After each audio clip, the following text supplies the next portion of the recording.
Day 5, your daily bread.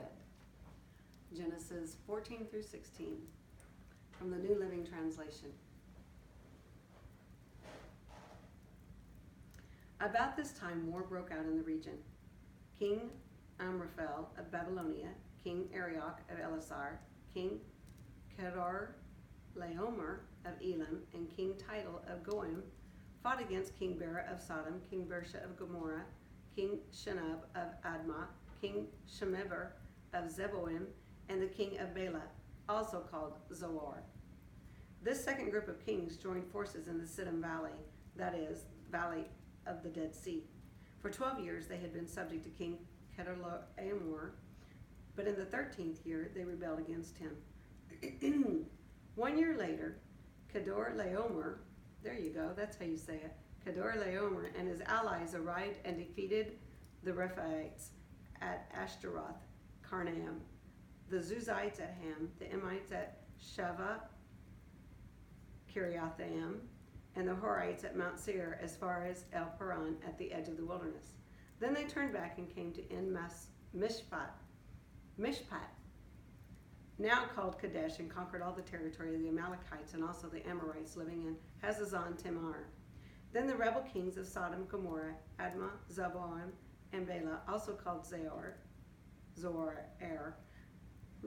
prepared for battle in the valley of the Dead Sea. They fought against King Kedorlaomer of Elam, King Tidal of Goim, King Amraphel of Babylonia, King Arioch of Elasar, 4 kings against 5. As it happened, the valley of the Dead Sea was filled with tar pits.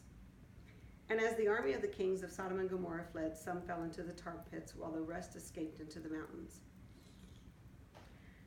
The victorious invaders then plundered Sodom and Gomorrah and headed for home, taking with them all the spoils of war and the food supplies. They also captured Lot, Abram's nephew, living in Sodom, and carried off everything he owned. But one of Lot's men escaped and reported everything to Abram the Hebrew, who was living near the oak grove belonging to Mamre the Amorite. Mamre and his relatives, Eshcol and Aner, were Abram's allies. When Abram heard that his nephew Lot had been captured, he mobilized 318 trained men who had been born into his household. Then he pursued Kedorlaomer's army until he caught up with them at Dan. There he divided his men and attacked during the night. Kedorlaomer's army fled, but Abram chased them as far as Hobah, north of Damascus.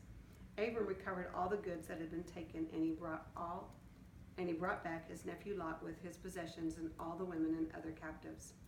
After Abram returned from his victory over Kedorlaomer and his allies, the king of Sodom went out to meet him in the valley of Shaveh, that is, the king's valley. And Melchizedek, the king of Salem and priest of God Most High, brought Abram some bread and wine. Melchizedek blessed Abram with this blessing: Blessed be Abram by God Most High, creator of heaven and earth, and blessed be God Most High, who has defeated your enemies for you. I had that highlighted too. Then Abram gave Melchizedek 1/10 of all the goods he had recovered. That's the first tithe. The king of Sodom said to Abram, Give back my people who were captured, but you may keep for yourself all the goods you have recovered. Abram replied to the king of Sodom, I solemnly swear to the Lord, God Most High, creator of heaven and earth, that I will not take so much as a single thread or sandal thong from what belongs to you. Otherwise you might say, I am the one who made Abram rich. I will accept only what my young warriors have already eaten, and I request that you give a fair share of the goods to my allies, Aner, Eshcol, and Mamre. Pardon me. Genesis chapter 15. Sometime later, the Lord spoke to Abram in a vision and said to him, Do not be afraid, Abram, for I will protect you, and your reward will be great. But Abram replied, O sovereign Lord, what good are all your blessings when I don't even have a son? Since you have given me no children, Eliezer of Damascus, a servant of my household, will inherit all my wealth. You have given me no descendants of my own, so one of my servants will be my heir.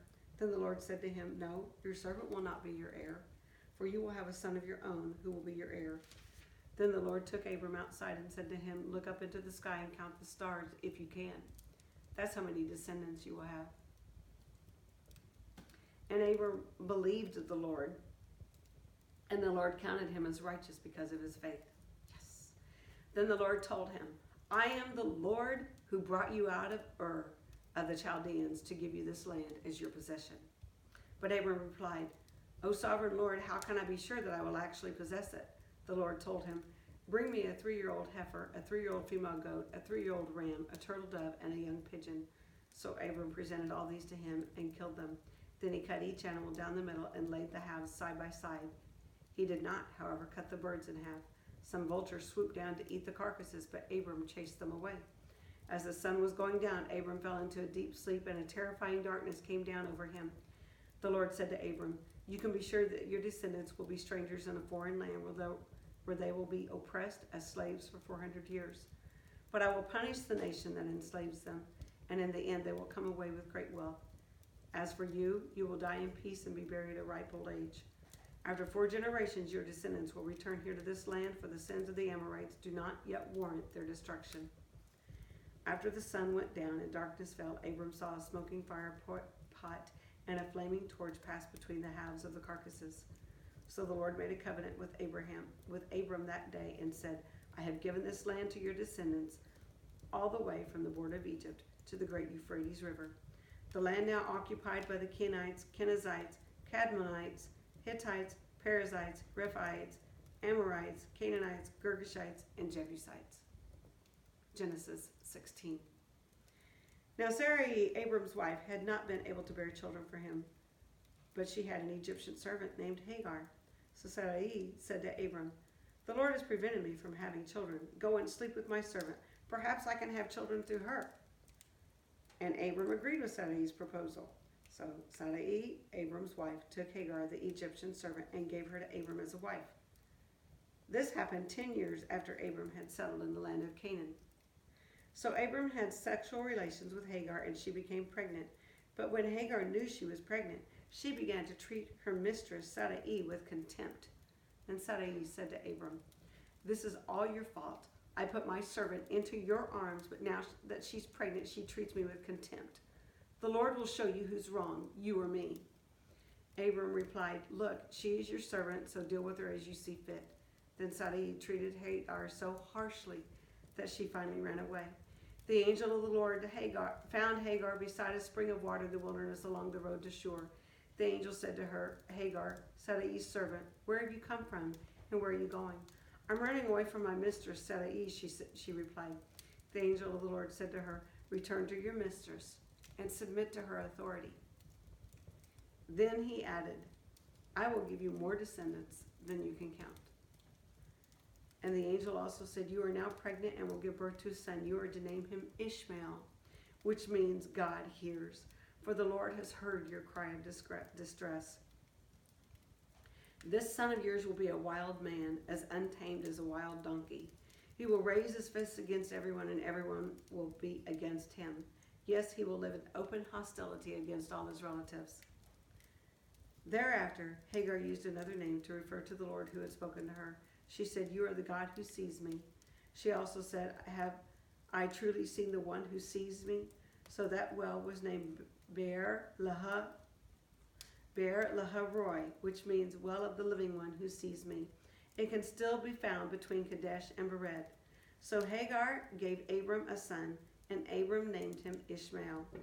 Abram was 86 years old when Ishmael was born.